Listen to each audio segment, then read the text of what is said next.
good afternoon. Andito kami ngayon sa Little Quiapo.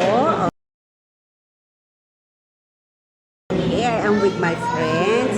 So, sikat na restaurant to, kaya lang, ngayon ko lang napuntahan. Paborito to ng friend ko. Okay, meet my co-teacher, si Teach Marie. Hello! Alright, kasamahan ko siya sa 5-1 Talk Philippines, guys. Okay, nag-design ako na andun pa. Papakita ko sa inyo itong scenario ng Little Quiapo. Dito ito matatagpuan sa Quezon City. Saan ba sa Quezon City? Ay, eto guys.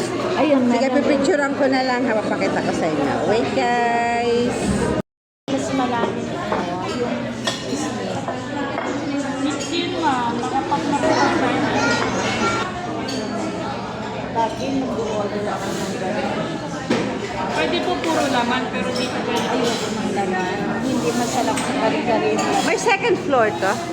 Naganda rin siya. Okay guys. Ito may second floor daw ito. Ayun, nakikita ko yung hagdan. Yan si Teach Marie.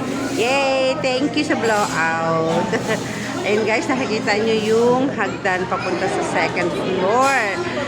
Guys, dati sabi ng friend ko, sa bahay lang daw sila nagluluto. Ngayon talaga namang umasenso na. Nandito na sila sa ano. Sarili building nila dito. Sila, hindi ko lang alam. Matagal na sila, mga 19, kopong-kopong ba? Dekada na pala sila dito. Dati meron sila sa Cubao. Pero later on, Little Quiapo din. concentrate na sila dito. Sa QC. Ay, yung kubaw nila. Ayun na nga.